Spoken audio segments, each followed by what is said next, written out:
Madame, Monsieur, bien-aimés du Seigneur, bonsoir et bienvenue à Parole de vie. Connaître une année pleine de grâce et de bénédiction suppose que nous ayons pris en compte toutes les dispositions permettant sa réalisation. Au nombre de ces dispositions, certains principes semblent inévitables. Et les 7 principes divins pour réussir l'année 2016, ce thème, comme la semaine dernière, est au centre de notre émission de ce soir. Notre invité, le prophète Zadi Zozoro de l'église évangélique Sacerdoce Royal, terminera ce soir ce thème avec les 3 derniers principes, puisque les 4 premiers avaient été développés au cours de l'émission antérieure.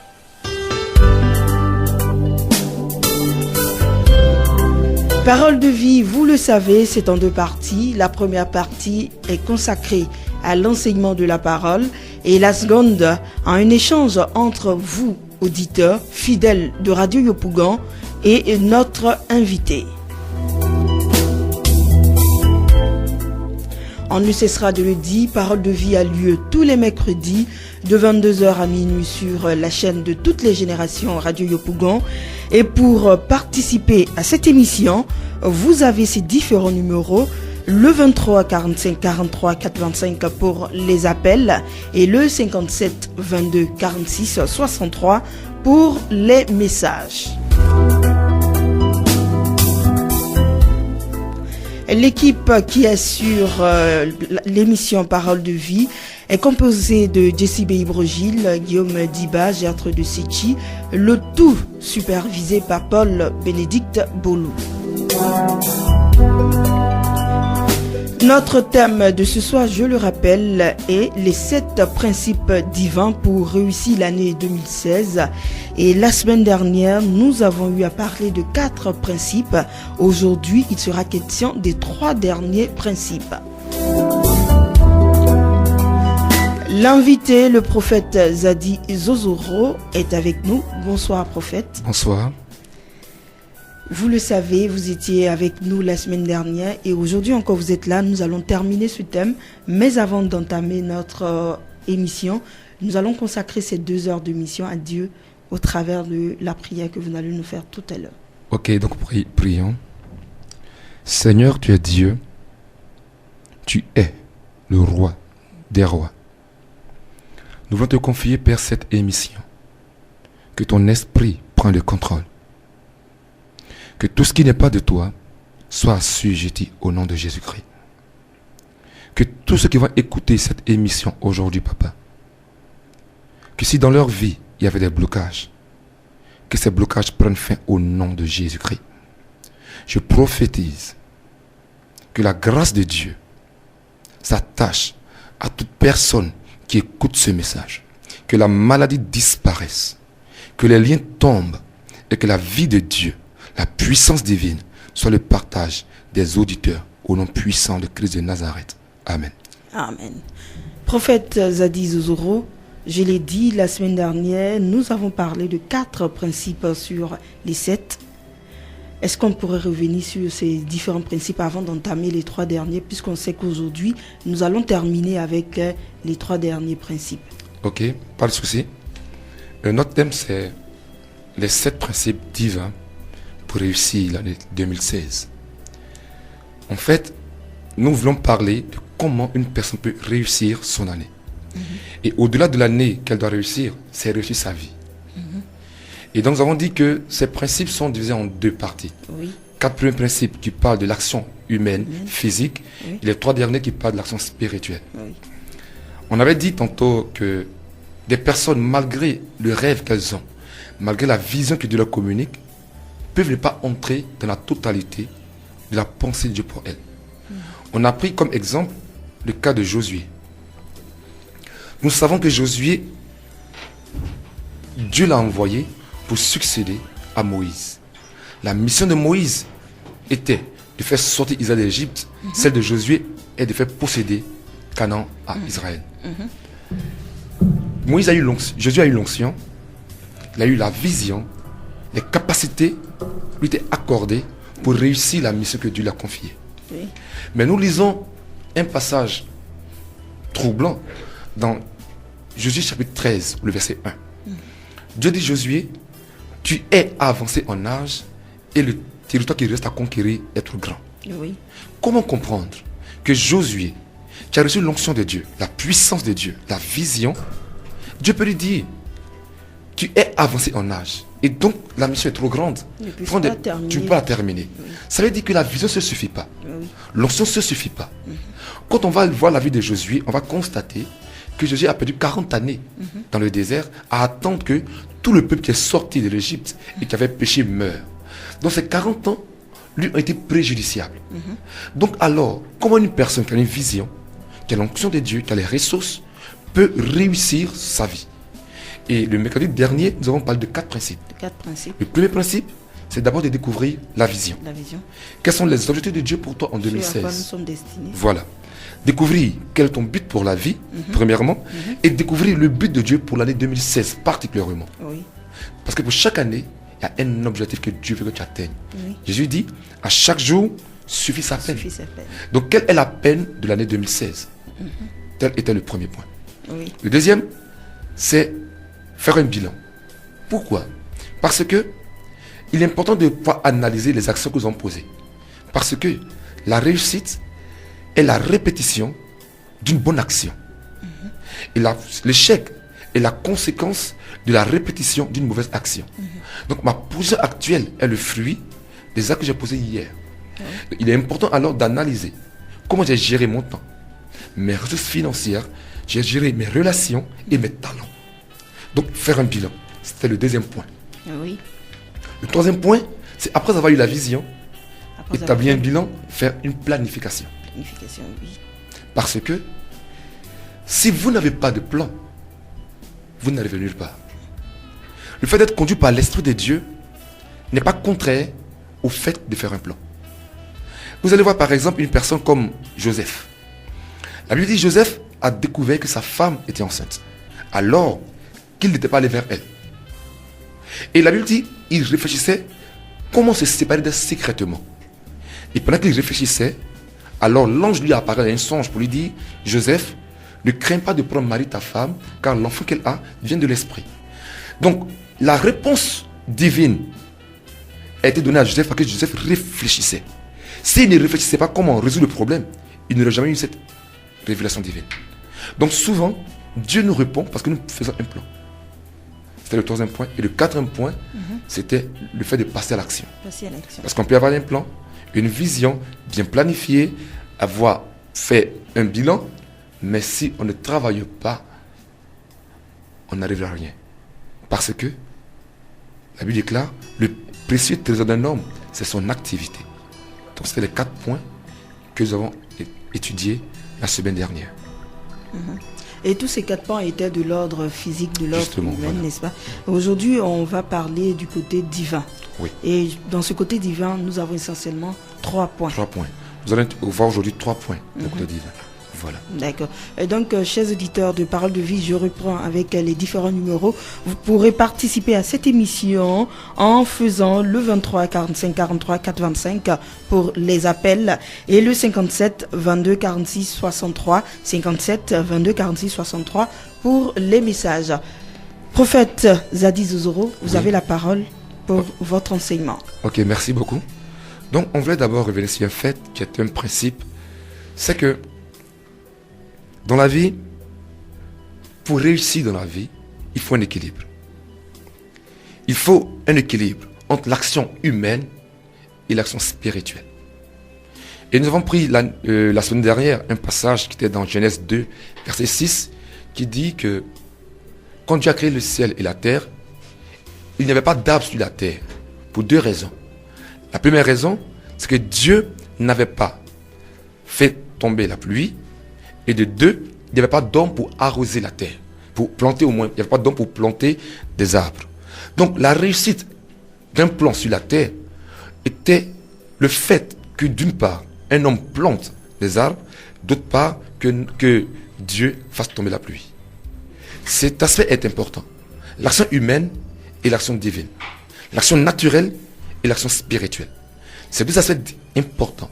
Si nous avons seulement l'aspect naturel et que nous négligeons l'aspect spirituel, on échouera. Si nous avons l'aspect spirituel, que nous négligeons l'aspect naturel, également nous échouerons. Il y a un exemple qui est important, c'est l'exemple de Moïse et de Josué à la bataille de Réphidim, dans le livre d'Exode. La Bible dit que ce soit arrivé à Réphidim, c'est Exode 17. Israël est attaqué par un ennemi. Moïse dit Josué, prends avec toi des soldats, il va combattre. Et quand Josué allait combattre, Moïse est allé sur la montagne. Il allait avec Aaron et Hur. La Bible dit, quand Moïse levait les mains, Israël avait la victoire. Quand Moïse baissait les mains, Israël était malmené par son ennemi. Donc, voyez-vous, la bataille de Josué sur le champ avait été influencée par la position des mains de Moïse. Donc, quand Moïse lève les mains, qui est le signe de la prière, de l'action spirituelle, Israël a la victoire. Si Moïse est fatigué, Israël est malmené par son ennemi. Pour dire quoi? Pour dire que il est important que dans le combat que nous menons, pour nos mariages, pour nos entreprises, pour tout ce que nous faisons dans la vie, pour nos visions, pour nos rêves divins, que une personne soit d'abord en train de lever les mains sur la montagne et une autre en train de combattre. Il est important que l'aspect spirituel soit lié à l'aspect naturel. Ceci est très important. Et aujourd'hui, nous allons aborder l'aspect spirituel. On va toujours reprendre notre exemple de Genèse 2, verset 6. L'exemple de la plante. Voyez-vous, quand vous prenez une plante, sa vie, sa croissance dépend de deux choses. L'état de la graine et l'environnement de la graine. Si vous prenez une plante dont la graine est morte, n'a pas de vie, mettez-la dans la meilleure terre que vous voulez, elle ne produira jamais. Donc l'état de la graine influence, impacte le résultat de la semence. La deuxième chose qui influence la semence, c'est l'environnement dans lequel la semence est mise. Si vous prenez une graine de riz, que vous la mettez dans un frigo, peu importe vos jeûnes, vos prières, vos pleurs, vos lamentations, ce grain-là ne donnera jamais du riz. Parce que il n'est pas dans le bon environnement qui puisse favoriser sa croissance. Donc l'environnement est important pour la croissance d'une graine. Vous pouvez être un Français qui aimait le café. Vous allez prendre la plante du café, prendre des hectares ou des kilos de grains de café, aller en France, planter des hectares de café. Ce plant que vous mettez en France ne produira jamais. Pourquoi? Parce que l'atmosphère qui prévaut en France ne favorise pas la culture du café. Vous êtes un Ivoirien, vous aimez le ski, vous allez en Sibérie, vous prenez la neige, vous l'emmenez ici pour vouloir voir jouer au ski sur le mont à Guiglou là-bas. Quand vous allez atterrir à l'aéroport, votre neige va fondre. Pourquoi? Parce que l'atmosphère de la Côte d'Ivoire ne favorise pas la présence de la neige. J'ai donné plusieurs exemples naturels pour expliquer un principe, une vérité spirituelle. C'est laquelle? Vos résultats en tant que semence soient influencés par votre environnement. La Bible nous donne des exemples dans lesquels l'homme est un plant, est une semence. Vos résultats, vos dons, vos talents, vos projets sont influencés par l'environnement dans lequel vous vivez. Donc, si vous voulez prospérer, réussir en 2016, il est important que vous créiez un environnement spirituel, une atmosphère spirituelle qui favorise votre croissance et votre réussite. Le thème que nous allons aborder aujourd'hui est déclencher l'atmosphère du miracle. Il est vrai que ces trois thèmes, ces trois clés que nous allons venir exploiter, étudier, font partie de ce grand thème. Déclencher l'atmosphère du miracle. Parce que pour que je réussisse, pour que vous réussissiez, il faut l'atmosphère du miracle. C'est très important. Dieu ne fait rien sans l'atmosphère. Prenez un poisson, mettez-le où vous voulez. Si vous l'enlevez dans son milieu naturel, pour le mettre quelque part, il mourra. Parce qu'il ne peut pas vivre loin de l'atmosphère qui lui est favorable. C'est pourquoi quand Dieu crée l'homme, Dieu crée d'abord l'environnement favorable dans lequel il met l'homme. Donc, votre réussite, votre mariage, votre projet de voyage pour 2016 a besoin d'un environnement qui le favorise. Si l'environnement n'existe pas, vos projets mourront. Il est important, et même je dirais capital, de créer, de déclencher et d'entretenir cette atmosphère-là.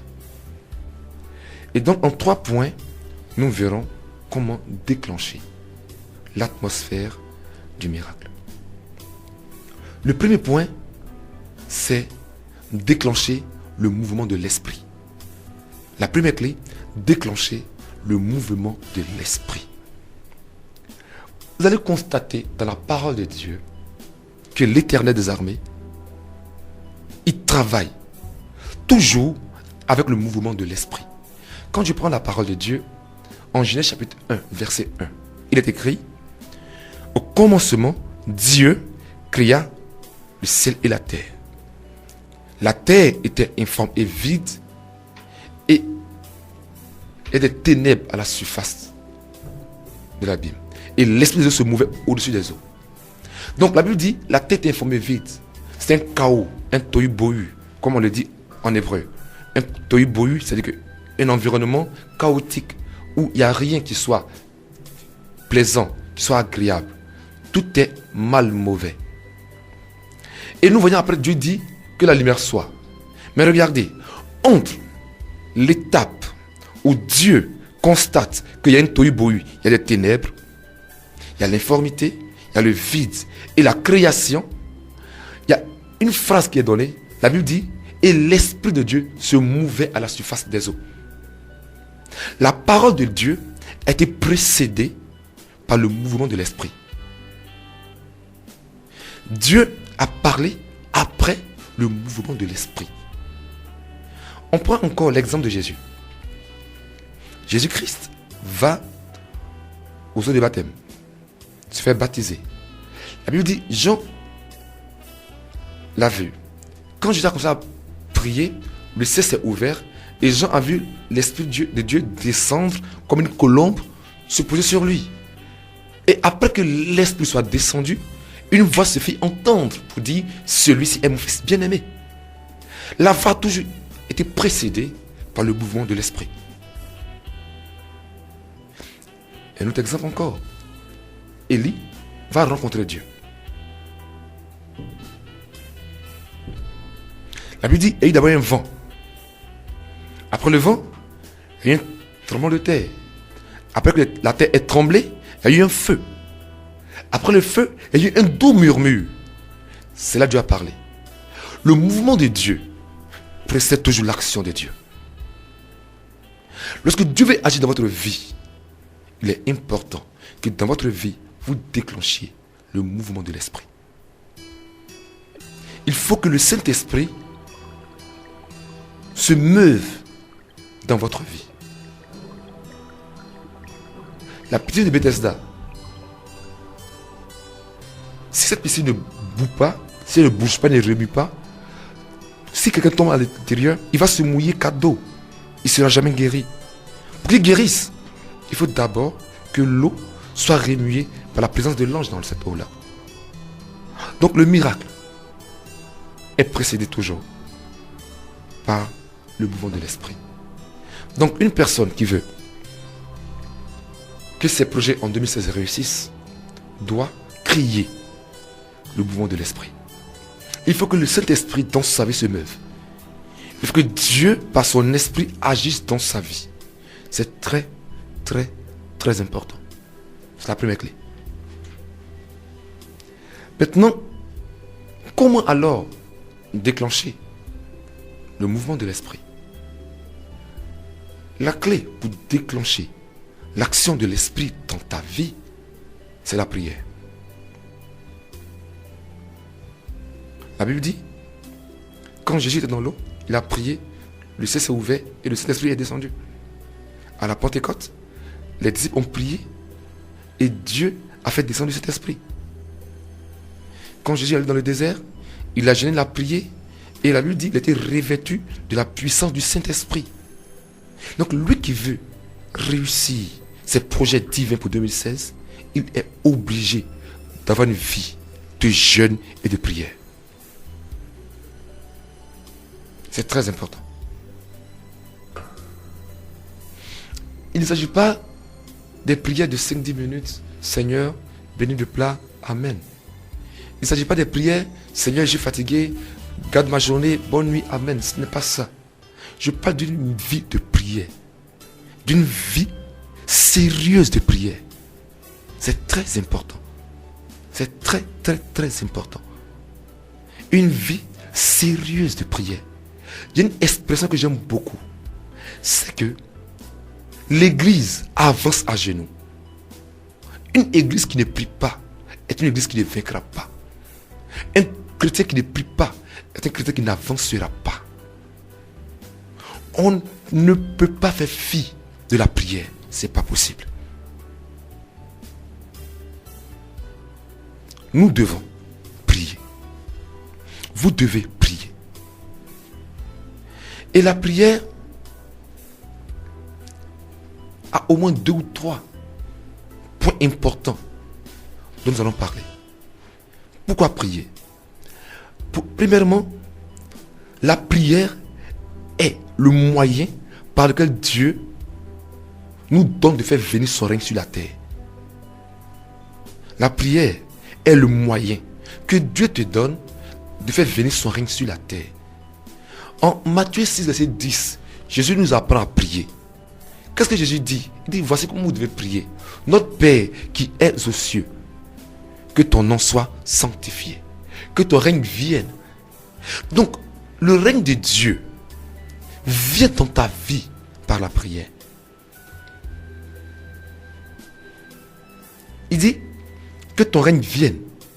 C'est donc dit, on doit prier pour que le règne de Dieu vienne. Le mot qui était utilisé, traduit par règne, est un mot important. C'est le mot grec basileia, qui signifie gouvernement, influence, impact, autorité royale. Donc, pour que l'autorité royale de Dieu s'établisse dans ta vie, pour que l'influence de Dieu s'établisse dans ta vie, tu dois prier. Si tu ne pries pas, le règne de Dieu ne s'établira pas dans ta vie. Et si le règne de Dieu ne s'établit pas dans ta vie, c'est que c'est le règne du diable qui s'établit dans ta vie. Tu peux être chrétien, c'est vrai. Mais la volonté de Dieu n'est pas faite dans ta vie, comme elle est sur toi.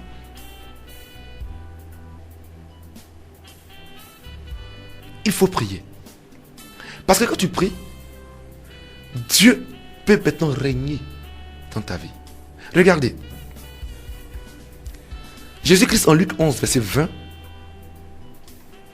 il avait chassé un démon et on lui a dit, ce démon-là, c'est pas Belzébul, prince des ténèbres, que tu chasses ce démon. Jésus dit non.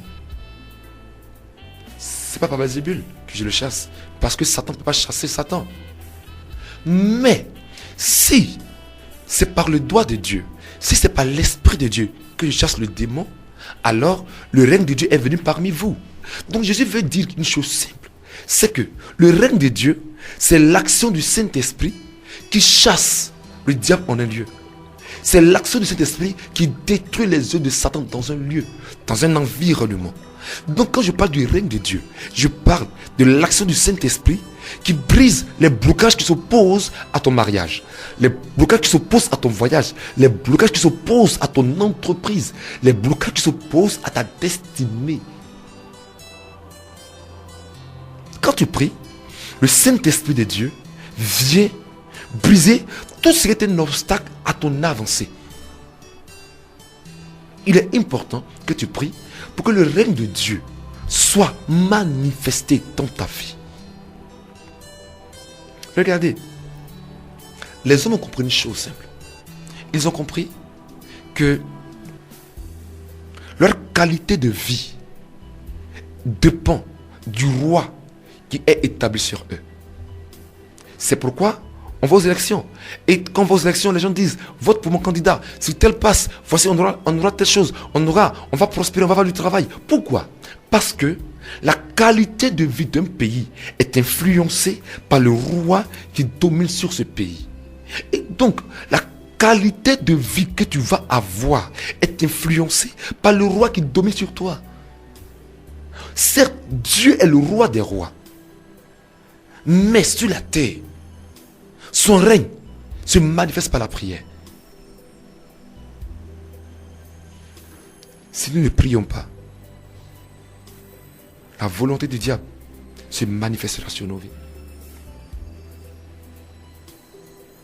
Jésus dit, notre Père qui est aux cieux, que ton nom soit sanctifié, que ton règne vienne. Et il dit que ta volonté, donc la volonté de Dieu, c'est que tu sois en bonne santé. Sa volonté, c'est que tu prospères. Sa volonté, c'est que ta vie avance. Mais cette volonté ne peut pas se faire tant que son règne n'est pas établi. Et son règne est établi par la prière. On est fils de Dieu, on aime Dieu, Dieu nous aime, n'est-ce pas? Il y a des gens qui meurent, qui font des accidents, qui échouent, qu'on chasse leur foyer. Dieu ne le veut pas. Mais souvent, ils n'ont pas prié. Souvent, ils n'ont pas jeûné. Et donc, tant bien même que Dieu ne veuille pas, ces choses leur arrivent. En 2016, il ne s'agit pas de dire je suis homme de Dieu ou pas homme de Dieu. Tu es chrétien. Tu es dans une entreprise. Un employé dans une entreprise. Tu es prospéré. Arrange-toi. Il faut prier. Seigneur, voici le poste que j'occupe dans telle entreprise. Je te confie mon travail. Père, donne-moi la sagesse pour avancer dans mon travail. Seigneur, donne-moi l'intelligence qu'il me faut. Père, je te confie mes projets. Je te confie au roi des rois mes collègues de service. Je te confie mon directeur. Que tout esprit qui l'influence soit brisé. Père, je t'en supplie, agis dans ma vie. Agis dans mon entreprise. Seigneur, agis. Voici quand tu dois prier. Parce que quand tu ne le fais pas, d'autres le font à ta place. D'autres le font à ta place. Des gens de ton village emmènent des paroles, des malédictions contre ton travail. Ils envoûtent ton employeur. Ils envoûtent ceux qui prennent des décisions. Et tu viens au travail, les gens ne t'aiment pas. Tu ne comprends pas.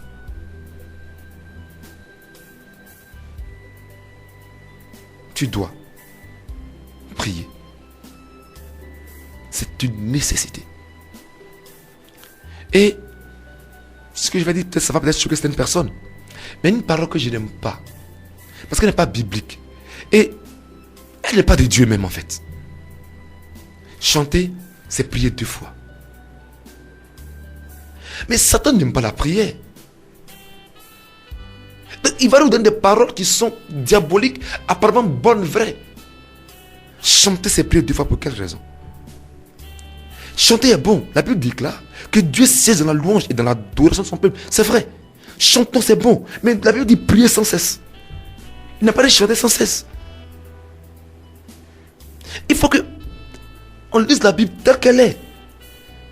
Quand je lis la Bible, je vais juste partir dans la parole de Dieu où on me dit que Jésus-Christ en partant, il chantait. Quand il partait à Naïm, où ils ont rencontré la veuve de Naïm. Mais lisez la parole de Dieu. Plusieurs fois, on nous dit Jésus-Christ a de prier. Chaque chose dans la parole de Dieu est importante. Chanter c'est bon. Je ne dis pas que chanter est mauvais. Non, chanter c'est bon. Adorer Dieu c'est bon. Mais prier aussi c'est bon. Nous devons prier. La deuxième raison pour laquelle la prière est importante, c'est que la prière donne l'autorisation, je dis pas le mot autorisation, à Dieu d'interférer dans les actions des hommes, dans les affaires des hommes. Quand Dieu a créé l'humanité, il a donné la terre à gérer à l'homme. Il est écrit dans le psaume 116, verset 16, je lis, les cieux sont les cieux de l'Éternel, mais il a donné la terre au Fils de l'homme. Dieu a donné la terre à l'homme pour la gérer.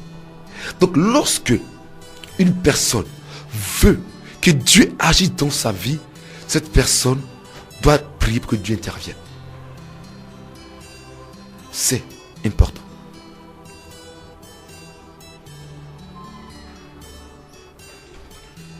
Regardez.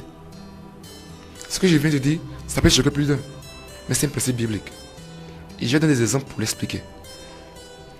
Jésus dit, le Père sait ce dont vous avez besoin avant de lui demander. Mais pourquoi il demander, on vous donnera. Dieu sait que tu dois travailler. Dieu sait que tu dois te marier. Dieu sait que tu dois voyager. Mais pourquoi Dieu dit qu'il faut prier pour ça? Il sait déjà. Pourquoi il veut que tu pries pour ça? Parce que si tu ne pries pas, même s'il sait et qu'il veut te donner, il ne te donnera pas. Il y a un texte important dans Ézéchiel 22, verset 30 qui dit, Dieu dit, je cherche parmi eux un homme qui élève qui s'était dans la brèche en faveur du pays afin que je ne détruise pas. Je n'en trouvais pas. Dieu dit, je vois le pays, il y a le péché. Je vais détruire le pays. Mais je ne vais pas détruire le pays. Mais je cherche un homme qui va se mettre à la brèche, intercéder pour le pays, pour ne pas que je le détruise. Mais si tu ne veux pas détruire le pays, il ne faut pas le détruire. Pourquoi tu cherches un homme pour prier pour ne pas que tu détruises le pays? Dieu veut ton travail.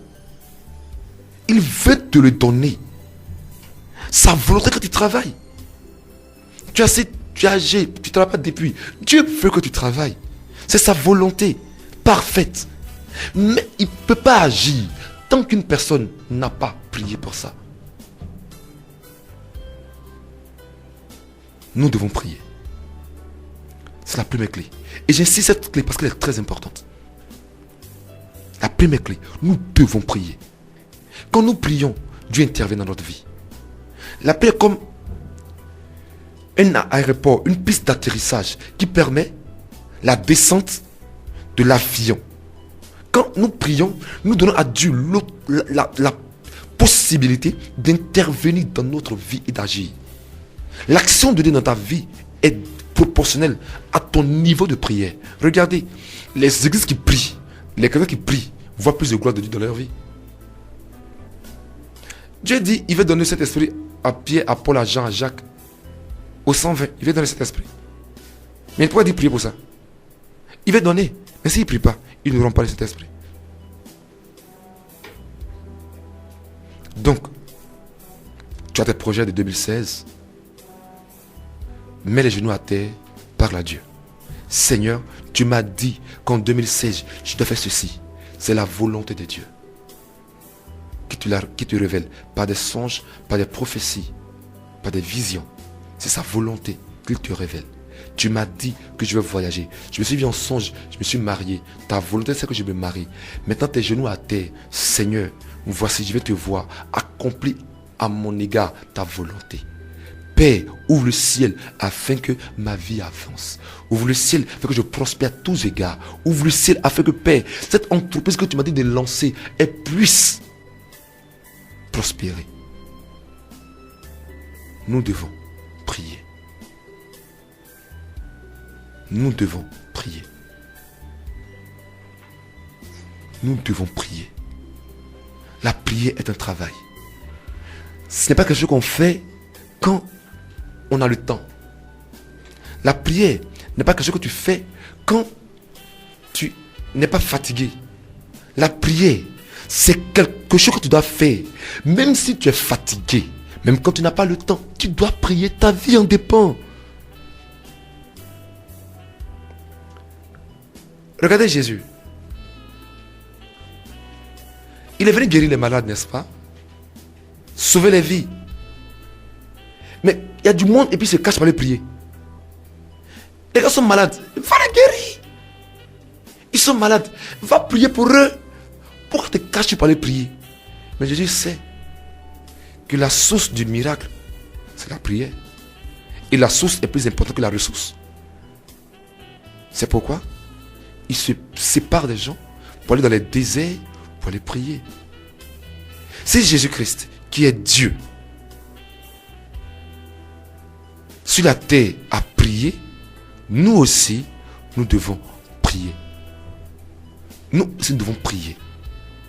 Et j'exhorte ceux qui m'écoutent à prier. Essayons chaque jour 1 heure à prier sur nos projets. Quand Dieu te donne un songe ou une prophétie, tu révèles son plan pour toi. Il dit, je connais les projets que je forme sur toi. Des projets de paix et non de malheur. Donc tu connais les projets de Dieu, tu les écris. Et ces projets-là sont des sujets de prière et tu pries avec cela. Je prends l'exemple d'un homme de Dieu. Le bishop Oyedepo. C'est une personne qui jeûne au moins 1 fois par semaine. Au moins 1 fois par semaine, il jeûne. Il a une très grande église. Il est prospère. Selon le magazine Forbes, c'est l'homme de Dieu le plus riche du monde. Lui, il a une grande église qui prospère. Une chapelle. L'homme de Dieu le plus riche du monde. Si lui il jeûne 1 fois par semaine, toi qui n'as pas encore travaillé, tu ne peux pas jeûner. Tu as quel problème? L'homme de Dieu, Kenneth Hagin, qui est le père du mouvement de la foi, jusqu'à sa mort, il jeûnait 2 fois par semaine, les mardis et les jeudis. C'est un des pères de Oyedepo. C'est l'un des pères de Kenneth Copeland, des grands hommes de Dieu de maintenant. L'homme de Dieu Kenneth Hagin. Lui, qui a une certaine renommée, un impact mondial, chaque semaine, il jeûne 2 fois par semaine. Mardi, jeudi. Toi, tu n'es pas encore arrivé quelque part, tu ne jeûnes pas. Mais que veux-tu? Tu ne pries pas, que veux-tu? J'exhorte les chrétiens, j'exhorte l'église de Dieu à être des églises de prière, des hommes, des femmes de prière, des guerriers de la prière, car Satan a peur de la prière. Et donc, je ne vais pas me tenir cette clé-là. On va passer à la deuxième clé. Mais vraiment, j'insiste. Et je parle avec tout mon cœur. Prions. Ayons des veilles de prière où on s'assoit, on prie de 22h à 6h du matin. On crie à Dieu. Prions sans cesse. Parce que quand nous prions, le ciel est ouvert. Après la première clé qui est la prière, la deuxième clé est une clé très importante qui également ouvre le ciel. C'est l'action de grâce. C'est quoi l'action de grâce?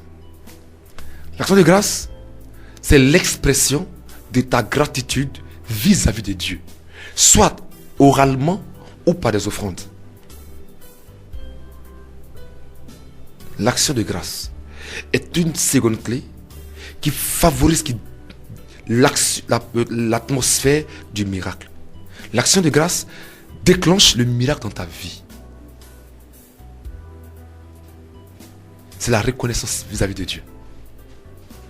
Beaucoup d'hommes échouent dans leur vie parce qu'ils ne sont pas reconnaissants. Ils sont ingrats même en fait. De toi à moi, quelqu'un vient te voir, s'il te plaît, il faut m'aider. J'ai besoin de 100 000 pour faire une cabine. Tu donnes les 100 000 francs et puis il fait la cabine. Et puis depuis qu'il a la cabine, tout va chez lui. Il ne te salue pas. Tu vois ton enfant dans la ville, il le frappe, il te manque de respect. Et puis, un jour, il va te faire dire, ah, la cabine ça marche bien, mais maintenant je vais maintenant ouvrir maintenant un coin maintenant de, comment on appelle ça, plus grand, un coin de une supérette. vas lui donner. Je t'ai donné 100 000. Tu étais ingrat. Tu viens demander 1 million. Et que tu es sûr, même si Dieu te parle, tu vas lui donner. Dieu doit crier très fort dans tes œuvres pour dire, donne-lui. Et même si Dieu crie, tu vas résister à lui donner. Pourquoi? Parce que l'ingratitude ferme les portes à la bénédiction. Plusieurs sont pas... Selon les statistiques, 2 millions de personnes sont sorties de l'Égypte. 200 à Canaan, à cause de quoi? Des murmures. Tu étais esclave en Égypte. On te tue quand on veut. On te frappe quand on veut. On te dit va travailler quand on veut. Dieu te fait sortir de là-bas. Comme tu n'as pas mangé hier, avant-hier, tu te plains, tu te fâches, tu murmures. C'est quoi l'ingratitude? Tu ne vois pas ce que Dieu t'a donné, tu vois ce qu'il t'a pas donné. Ah, je ne comprends pas, Seigneur, moi je ne travaille pas. Ah, je ne comprends pas, déplaît, je ne travaille pas. Ou je ne comprends pas, Seigneur, déplaît, je suis dans studio. Je ne comprends pas, c'est dur. Toi au moins tu as studio. Il y a des gens qui dorment dans le marché. Toi au moins tu as salaire de 100 000. Il y a des gens qui n'ont même pas de salaire. Ils ont 50 ans, 60 ans, ils ne travaillent pas. Ils dorment dans le salon de leurs frères. Il faut avoir le contentement. C'est quoi le contentement? Le contentement, c'est pas se contenter. Le contentement, c'est de dire, Seigneur, merci pour ce que tu m'as donné. Je te bénis pour ce que tu m'as donné. Je veux que tu me donnes davantage. Mais merci déjà pour ce que tu m'as donné. Il faut savoir dire merci à Dieu. Seigneur, en 2016, vraiment, je veux que mon commerce là, maintenant, passe un chiffre d'affaires de 5 millions. Tu n'as pas dit merci à Dieu pour le commerce qu'il t'a donné en 2015, où tu as eu au moins 400 000 de bénéfices. Tu veux 5 millions. Comment auras-tu 5 millions si tu es incapable de dire merci à Dieu pour les 400 000? On a compris. Seigneur, agis dans ma vie. Donne-moi. Matthieu 7, verset 7. Donne-moi, donne-moi, donne-moi, donne-moi. C'est toujours donne-moi. On ne dit jamais Dieu. Seigneur, merci pour ce que tu as fait dans ma vie. Je me souviens. J'ai emprunté un jour un véhicule. La voiture a fait ton dos. Mais je suis sorti indemne. Certains étaient blessés. Mais moi, je n'ai rien eu. Seigneur, merci. Il y a eu en Côte d'Ivoire la crise en Côte d'Ivoire. Des gens sont tombés, sont morts. Mais moi, j'ai vécu. Seigneur, merci pour ce que tu as fait dans ma vie. Père, merci pour la Côte d'Ivoire. D'autres pays même ont eu des crises comme nous. Et puis, ces pays ne sont plus retrouvés. Mais nous, tu nous as soutenus. Merci pour ta gloire. Seigneur, merci. Même si tu ne donnes pas le mariage aujourd'hui, je dis merci. Parce qu'au moins, tu es dans la santé. Combien as-tu payé pour ton foie qui est en bon état? Combien as-tu payé pour ton poumon qui est en bon état? Combien as-tu payé pour ton œil qui est en bon état? Combien as-tu payé pour le souffle de vie que tu as? Combien as-tu payé? Et c'est un jour. Ceux que tu fournisses l'énergie, de ne pas payer les factures, tu verras bien. Et c'est un jour. De ne pas payer lui qui te paye lui qui t'a donné la maison que tu loues. Essaie de faire 2 mois, 3 mois sans payer et tu verras bien. Mais Dieu, tu dois ces choses gratuitement. Et je suis incapable de dire merci pour ces choses qu'il nous donne gratuitement. On pense que c'est un devoir, un droit quoi. C'est un droit qui nous donne le travail. C'est un droit qui nous donne le mariage. C'est un droit. Dieu est donc notre obligé. Dieu est celui qui est notre serviteur. Dieu est notre employé. En plus, non, c'est même pas notre employé. Dieu est notre subalterne. C'est pourquoi plusieurs n'avancent pas. Pourquoi? Ils ne connaissent pas l'action de grâce.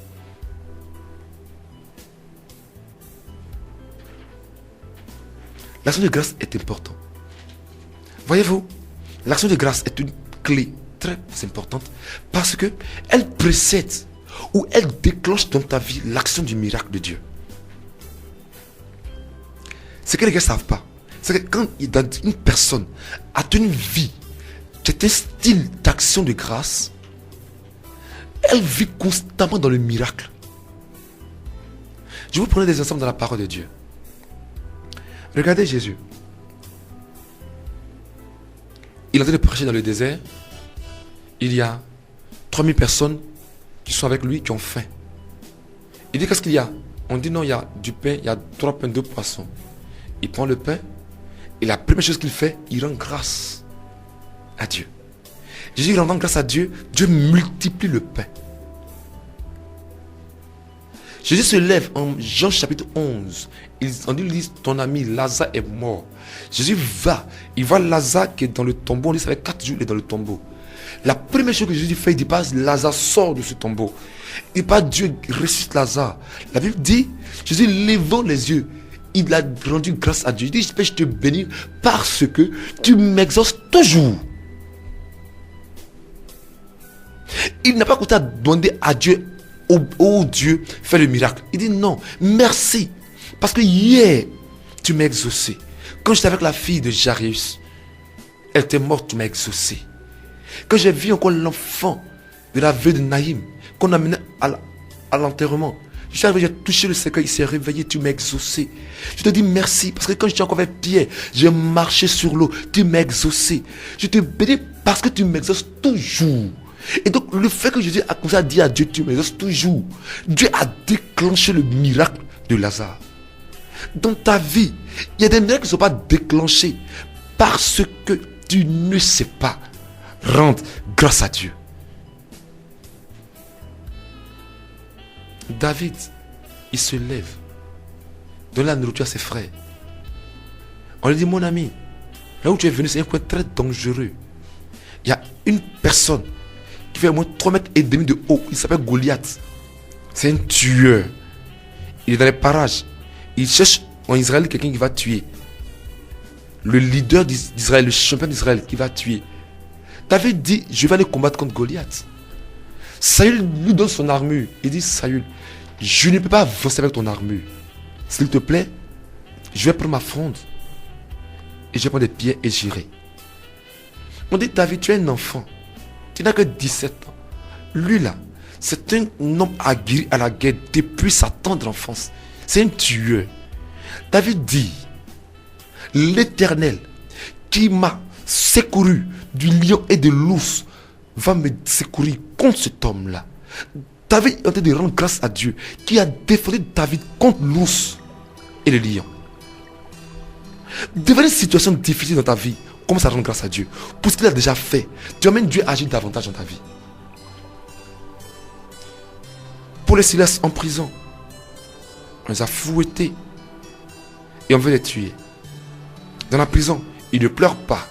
Ils ne disent pas, c'est pas normal, c'est pas la peine, Dieu n'est pas juste, c'est pas la peine, Dieu n'est pas juste. Pourquoi on a prié, on a prêché la parole de Dieu, et puis on nous a chicoté, on dit maintenant dans la prison, on veut nous tuer. Ils n'ont pas dit, ils ont oublié le problème, ils ont oublié la difficulté, ils ont oublié les douleurs, ils ont commencé à rendre grâce à Dieu, à le louer et à l'adorer. La Bible dit, la prison a tremblé dans ses fondements et les portes sont ouvertes. C'est dans ta situation de célibat, c'est dans ta situation de blocage, c'est dans ta situation de chômage, tu commences à rendre grâce à Dieu. La Bible déclare que Dieu va faire trembler les prisons dans lesquelles tu te trouves et ta destinée sera libérée. Tout dépend de toi. Tout dépend de toi. Oublie la prison dans laquelle tu es. Oublie les barreaux dans lesquels tu es. Oublie le fait que tu n'as pas mangé depuis hier. Que tu as 37 ans, tu as 38 ans, tu n'es pas encore marié. Oublie le fait que ça longtemps tu ne travailles pas. Oublie ces choses et commence à adorer Dieu et à lui rendre grâce pour ce qu'il a déjà fait. Et tu verras que Dieu fera davantage dans ta vie. Je prophétise dans la vie de quelqu'un qui m'écoute aujourd'hui que son histoire changera au nom de Jésus-Christ. Là où tu es à présent et dans ta vie, il y a des blocages. Tu ne comprends pas, tu ne sais pas à quel saint te vouer. Je t'annonce aujourd'hui, en ma qualité de prophète de l'Éternel, que les murailles de Jéricho s'écoulent au nom de Jésus-Christ. Et mon Dieu que je connais, qui est vivant, il te sort de cette prison au nom de Christ de Nazareth. Rendons grâce à Dieu. Et la deuxième chose, qu'il faut l'action de grâce sur laquelle je vais un peu insister aussi, c'est que l'action de grâce augmente la grâce dans ta vie. Quand une personne rend grâce à Dieu, Dieu augmente la grâce dans sa vie. En 1 Roi chapitre 8, on nous dit que Salomon a fait la dédicace du temple. Et quand il a fait la dédicace du temple, il a fait une offrande d'action de grâce à Dieu. En 1 Roi chapitre 9, la nuit même, où il a fait ça quand il allait dormir, Dieu lui a apparu. Quand une personne rend grâce à Dieu, Dieu lui apparaît avec plus de faveur, plus de grâce. Quand quelqu'un te lui fait un don, qu'il est reconnaissant, il dit tu m'as donné vraiment du travail, tu as parlé à quelqu'un que tu connais, et puis il m'a donné du travail, vraiment merci. Et puis il vient, il prend dans son premier salaire, il va te donner, il t'achète un pagne, ou bien une chaussure, un cadeau, tu es réjoui et tu veux lui faire davantage du bien. Quand quelqu'un est reconnaissant, il augmente la grâce dans sa vie. Quand nous rendons grâce à Dieu, parce que Dieu a déjà fait, nous déployons davantage dans notre vie la grâce de Dieu. Arrêtons de murmurer. Les murmures produisent la malédiction. Quand tu murmures trop, le ciel se ferme sur ta tête. Dieu dit, rendez grâce à Dieu en toutes choses, car c'est à votre égard la volonté de Dieu en Jésus-Christ. Rendez grâce à Dieu en toutes choses. Même quand on te maltraite, rends grâce à Dieu. Parce que, souvent, pour purifier l'or, il faut le feu. Et même là où tu es maltraité, dans ton travail, dans ta famille, Dieu veut te purifier. Rends grâce à Dieu, même dans les problèmes. Et tu verras la gloire de Dieu. Ceci est la deuxième clé. On va finir avec la troisième clé, qui est l'amour. Quand quelqu'un aime Dieu, la grâce dans sa vie augmente. Et dans sa vie, le ciel est ouvert. Et l'atmosphère dans sa vie est une atmosphère qui favorise la prospérité, la réussite. Si quelqu'un dans cette année 2016 manifeste l'amour pour Dieu, elle constatera que sa vie avancera. Ceux qui aiment Dieu réussissent dans leur vie. Jésus dit, l'heure vient et elle est déjà venue, où les vrais adorateurs adoreront Dieu en esprit et en vérité. Car tels sont les adorateurs que le Père cherche. Le mot adorateur, c'est le mot aimer. Dieu cherche des amoureux de Dieu. Dieu cherche des gens qui l'aiment sincèrement. Pas parce qu'il donne, mais parce qu'il est. Si tu aimes Dieu, tu constateras que ton année et ta vie avanceront. Si tu veux que 2016 réussisse, si tu veux que 2016 soit une réussite, tu dois aimer Dieu. Et l'expression de l'amour est comment? Je vais donner les 3 éléments qui sont 3 principes, 3 éléments de l'expression de l'amour. Parce que l'amour, ce n'est pas une affaire de dire j'aime Dieu en parole. L'amour se matérialise, se démontre par les œuvres que nous posons. Car Dieu a tant aimé le monde qu'il a donné son Fils unique. Si tu aimes Dieu, premier élément, tu seras saint. Jésus dit dans sa parole en Jean 14, verset 15, si vous m'aimez, gardez mes commandements. Si tu aimes Dieu, tu garderas ses commandements. Si tu aimes Dieu, tu seras saint. Quand tu aimes une personne, tu ne veux pas la frustrer. Tu ne veux pas faire quelque chose qu'elle n'aime pas. L'amour s'exprime par la sainteté. Et lui qui est saint est béni par Dieu. En Genèse 31, il est écrit, Jésus avait guéri déjà quelqu'un qui était malade, un aveugle de naissance. Et puis on dit, qui t'a guéri, c'est Jésus. On dit, non, ça c'est un faux type, c'est Jésus là. C'est un homme méchant, c'est un impur. Lui qu'ils ont guéri a dit, non, nous savons, vous et moi nous savons que Dieu n'exauce pas les pécheurs. Mais si quelqu'un l'honore et fait sa volonté, c'est telle personne qui l'exauce. Donc, quand tu aimes Dieu, Dieu t'écoute et exauce. Veux-tu être exaucé en 2016, en 2017, 2018, 2020, 2031? Sois saint. Quand tu vis dans le péché, tu es impudique. Parce que tu n'es pas marié. Donc attends de te marier pour avoir une femme dans ta maison. Tu n'es pas marié. Et mes d'autres ne sont pas mariés, ils ont 2-3 copines. Il y a des gens qui ne sont pas mariés, mais ils sont avec mari des gens. Mais le ciel sera fermé sur ta tête. C'est clair. Tu es un drogué. Tu es un braqueur. Tu es un voleur. Quelqu'un travaille à la sueur de son front, acheter sa tablette. Toi, comme dans les fêtes, tu viens, tu le braques, tu prends sa tablette. Quelqu'un travaille, il épargne son argent pour pouvoir faire son atelier de couture. Il paye ses pagnes. Toi, un matin, tu viens, une nuit, tu viens, tu dérobes, tu prends tout ses pagnes. Mais tu es étonné que tu es maudit. Tu es étonné. C'est pas sorcellerie. Tu es méchant. Tu vas vivre le fruit de la méchanceté. C'est principe, c'est simple. Donc, la sanctification produit la faveur divine. Il y a un passage que j'aime beaucoup, c'est le passage de Marc 10 à partir du verset 18 au verset 21. C'est l'histoire de Jésus-Christ avec le jeune homme riche. Jésus passait bien un jour qu'il avait dit, Seigneur, bon maître, que faut-il faire pour hériter du ciel? Jésus dit, tu ne mentiras pas, tu ne feras pas ceci, tu ne feras pas cela. Il dit, ça là, depuis ma jeune enfance, je fais tout. Je lis ce que Jésus a répondu au verset 21. Marc 10, 21. Et la Bible dit, et Jésus l'ayant regardé, l'aima. Donc avant Jésus ne l'a pas regardé alors. Jésus le voyait. Mais quand il a dit à Jésus, depuis que je suis petit, ça je fais. Je suis saint. Jésus l'a aimé. Donc avant Jésus ne l'aimait-il pas? Non. Jésus l'aimait. Mais la Bible dit que ce qu'il est en train de mettre en évidence, c'est que il a grandi dans l'estime de Jésus. Ça veut dire, quand quelqu'un vit dans la sanctification, l'amour que Dieu a pour elle, pour cette personne, est différent de l'amour général que Dieu a pour tout le monde.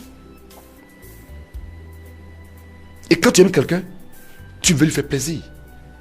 La Bible déclare, quand Dieu approuve les voies d'une personne, il lui rend favorable même ses ennemis. Quand Dieu t'approuve, les gens peuvent te faire la guerre. Ils vont t'attaquer dans ton travail, t'attaquer dans ta famille, t'attaquer partout. Mais leur attaque va contribuer à te propulser au sommet. Quand Dieu t'approuve, même tes ennemis te sont favorables. Donc arrête de te battre, de te défendre. Soit de la sanctification. La deuxième chose que l'amour fait, c'est que lui qui aime, il sait. Jésus dit, le Fils n'est pas venu pour être servi, mais pour servir et donner sa vie en rançon pour plusieurs. Quand tu aimes, tu sais, tu dois servir Dieu. Beaucoup de vont à l'église dans la mentalité de recevoir constamment. Je vais à l'église pour me marier. Je vais à l'église pour voyager, pour la guérison. Oui, c'est vrai. Mais il faut servir Dieu. Travaille pour Dieu. Travaille avec Dieu. Donne ton temps, tes talents, ton trésor à Dieu. Consacre-toi à l'œuvre de Dieu. Consacre-toi à l'œuvre de Dieu. Consacre-toi à l'œuvre de Dieu. Quand tu vas te consacrer à l'œuvre de Dieu, tu vas t'engager dans son œuvre, tu verras que Dieu va te bénir. Ceux qui aiment Dieu ont une grâce sur leur vie. Ils avancent. Regardez, j'ai une personne dans la parole de Dieu. C'est David. David est un exemple important dans l'amour pour Dieu. Voici une personne qui ne s'est jamais battu pour lui-même, mais pour Israël et pour Dieu. Saül veut le tuer, il fuit. Mais il entend que, attention, on dit Saül, tu peux, c'est vrai, mais Israël est attaqué par les Philistins. Il se lève au détriment de sa vie. Il va défendre Israël. David a assez dit non. Je suis David, un homme. J'habite dans une maison. C'est de cèdre du Liban, de l'or. Une maison pavée d'or, prospère, bénie. Et puis le Dieu que j'aime, que j'adore, est dans une tente. C'est pas normal ça. Je vais lui construire une maison à la dimension de son nom. Je dis David, aucun homme ne peut construire une maison où je vais habiter. Je suis Dieu. Mais parce que tu as pensé à m'honorer, tes enfants seront toujours rois. Et le Christ naîtra de toi. Il a pensé à Dieu. Dieu l'a béni. est-ce que tu penses à Dieu? Est-ce que quand tu vis, tu cherches à voir ce que tu peux faire pour Dieu? On est assis, on a toujours une pensée égoïste, égocentrique. On pense à nous seulement. Ah, il faut que j'ai du travail, là j'aurai ma voiture. Il faut que je me marie, là je serai dans le quartier respecté. Pardonnez, pardonnez. Changeons de manière de penser. Seigneur, donne-moi un travail, je t'en prie, afin que dans l'église, je puisse payer les piles des micros. Afin que dans l'église, je puisse aider des personnes. Si tu donnes du travail, mes parents vont voir. Ils vont dire, attention, le Dieu de cet homme-là, il est bon. Dans la famille, personne ne travaille. Personne n'avance.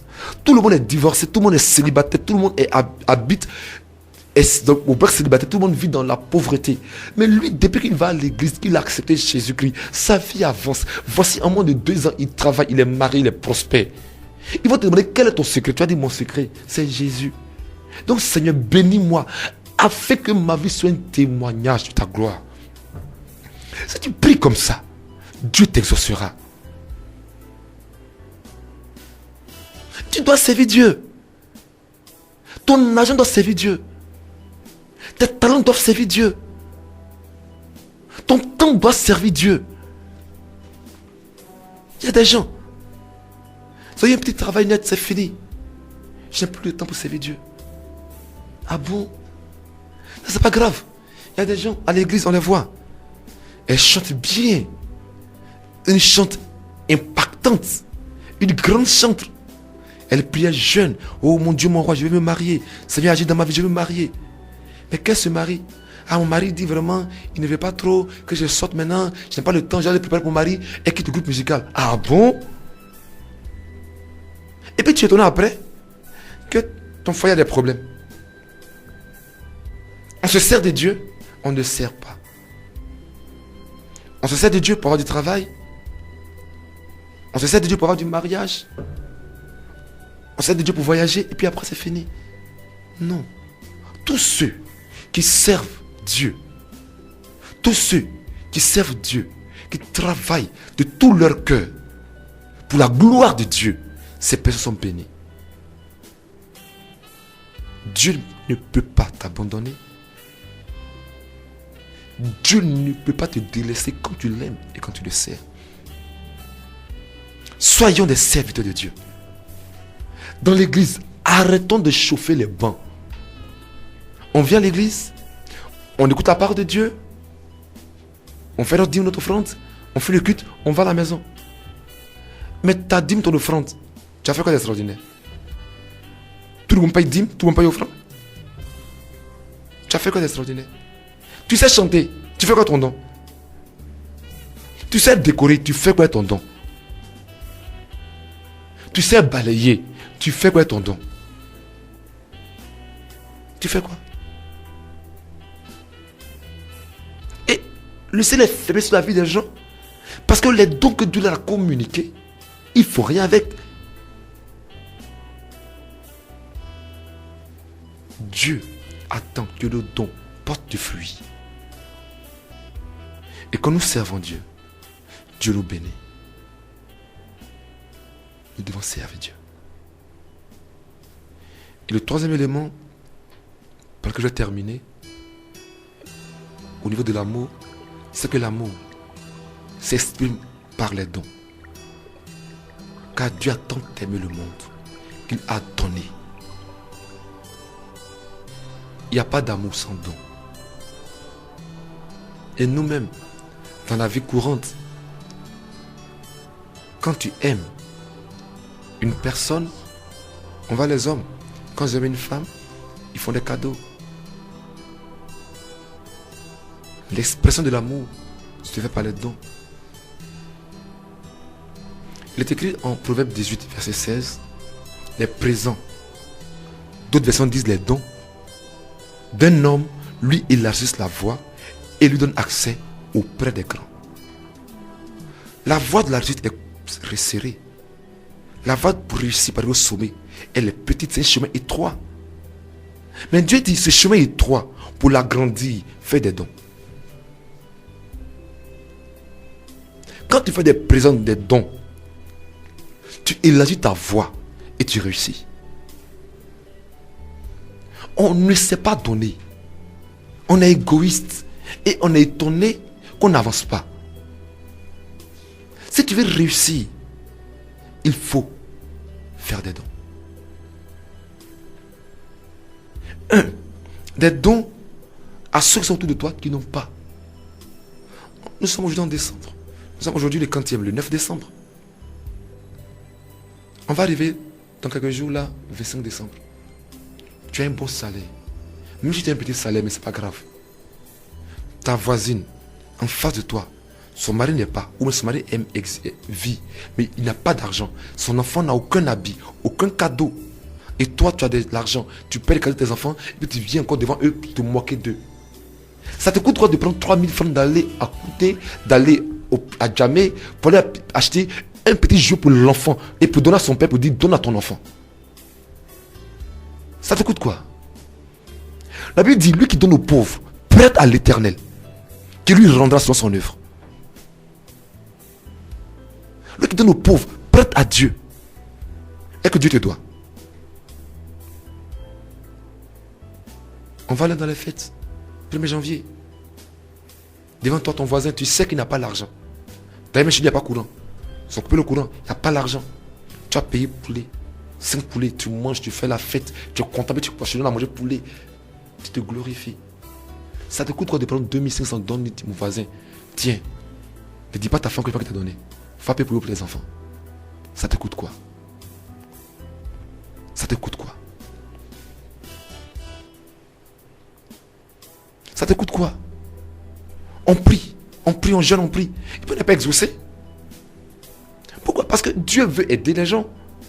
Et souvent quand Dieu te donne l'argent, c'est pour aider d'autres personnes. Et donc quand tu les aides, Dieu te bénit davantage. Ton travail que tu as là, c'est pour aider d'autres personnes.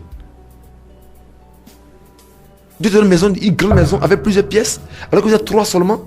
Tu as 7 pièces, mais Dieu veut te donner des pièces pour que tu puisses aider des gens. Et puis ce qui est méchant, il y a des gens même, c'est grave. Ils ont chez eux des nounous, mais ils les prennent comme des esclaves. Et puis ils pensent que eux les enfants vont réussir. C'est méchant. C'est méchant. Tu ne peux pas être béni si tu es méchant.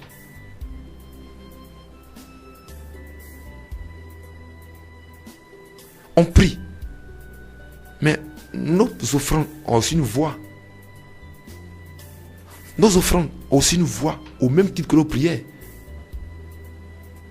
La Bible dit, il y avait une personne qui s'appelle Corneille. Il priait, puis un ange lui est apparu. L'ange dit Corneille. Il dit oui. Il dit Corneille. Il dit oui. Il dit Corneille. Tes prières et tes aumônes sont montées au ciel. Donc aumône monte au ciel aussi alors.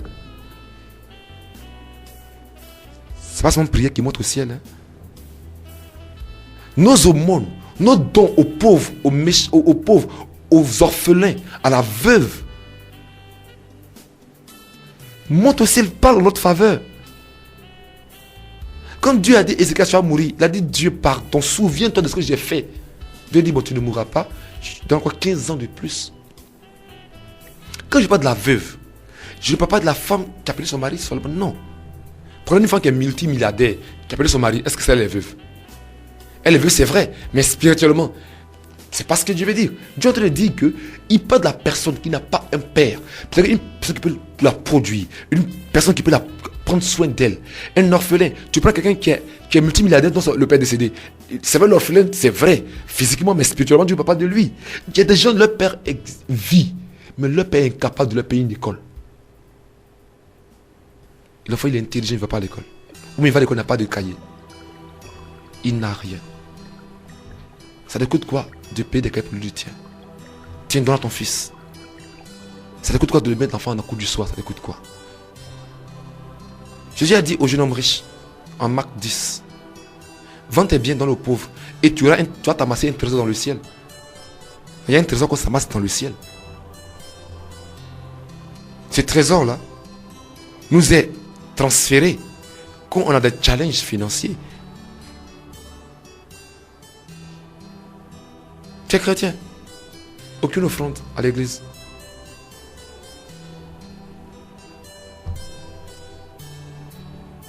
Dieu est apparu à 2 reprises à Salomon. Chaque fois qu'il apparaît à Salomon, c'était la suite d'une offrande. Chaque fois. Dans la Bible, là j'ai vu que vraiment, une femme, elle est morte. Dorcas. Est-ce que quelqu'un qui meurt, un chrétien qui meurt, c'est pas, paradis n'est pas mieux? Paradis est bon, non? Elle meurt, elle va au paradis. Les gens disent Pierre. Tout le monde peut mourir à Jopé ici, mais celle-là, elle ne peut pas mourir.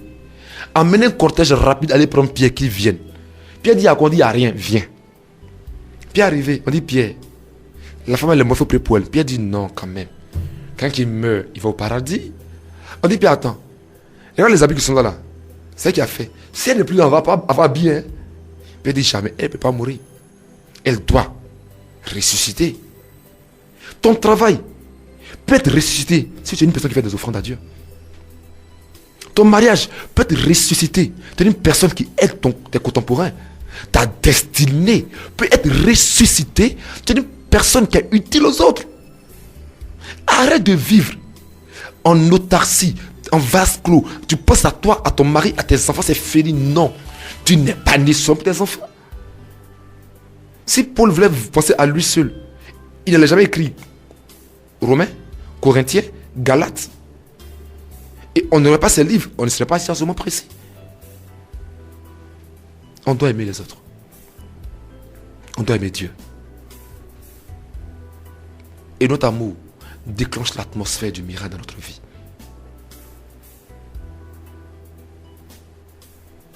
Ceux qui aiment sont bénis. Nous devons, dans notre vie, créer l'atmosphère qui favorise le miracle. C'est une attitude de cœur. Ta vie vient de ton cœur. Quand tu es reconnaissant, c'est une attitude de cœur. Quand tu aimes, c'est ton cœur.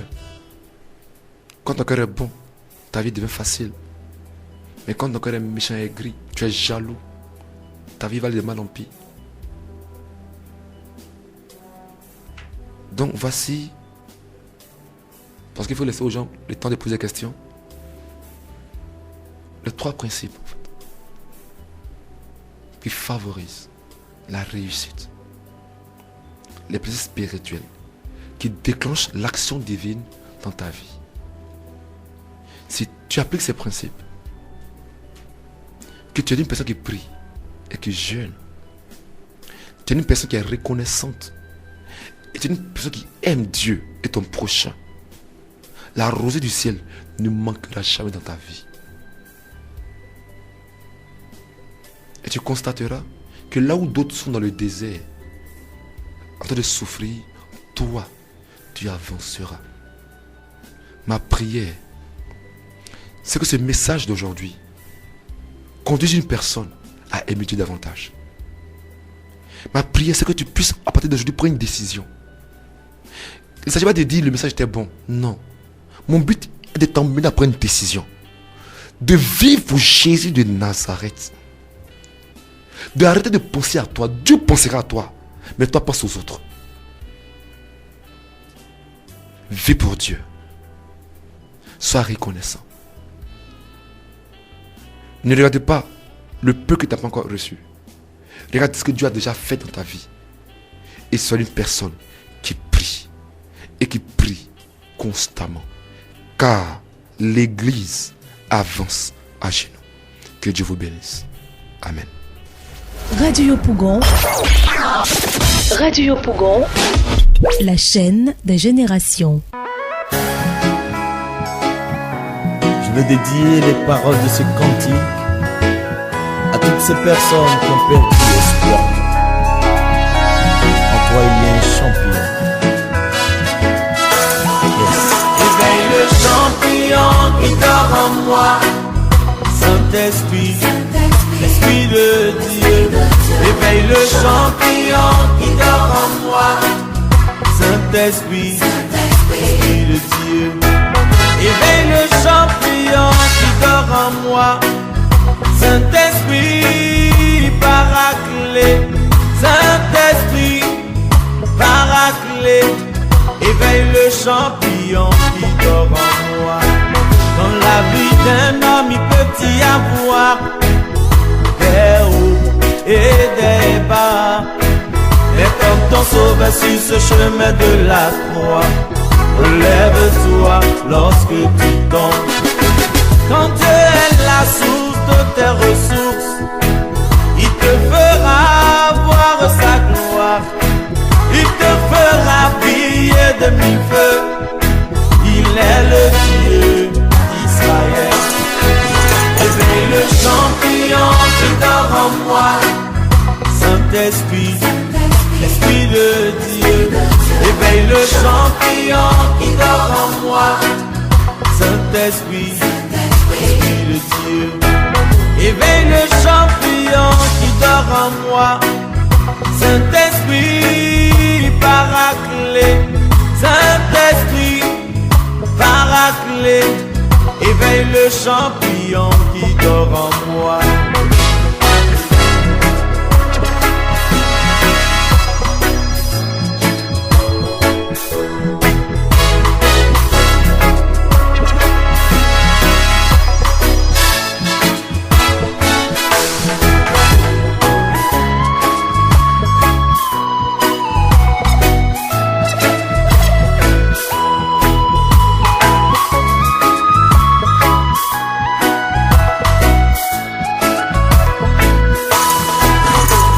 Géant de ma vie, donne-moi la force de David. Face aux difficultés, Seigneur, je veux la patience de Joseph. J'ai foi en ce Dieu grand et vaillant, que tu es, Seigneur. L'échec fait tomber les perdants, mais il inspire les gagnants. Éveille donc le champignon qui dort en moi. Saint-Esprit, Esprit de Dieu. Éveille le champignon qui dort en moi. Saint-Esprit, Esprit de Dieu. Éveille le champignon qui dort en moi. Saint-Esprit, paraclet. Saint-Esprit, paraclet. Éveille le champignon qui dort en moi. Nous avons tous été conçus pour briller tel l'or. Nous avons tous été conçus pour briller lumière du monde. Je suis né pour faire échec à l'échec.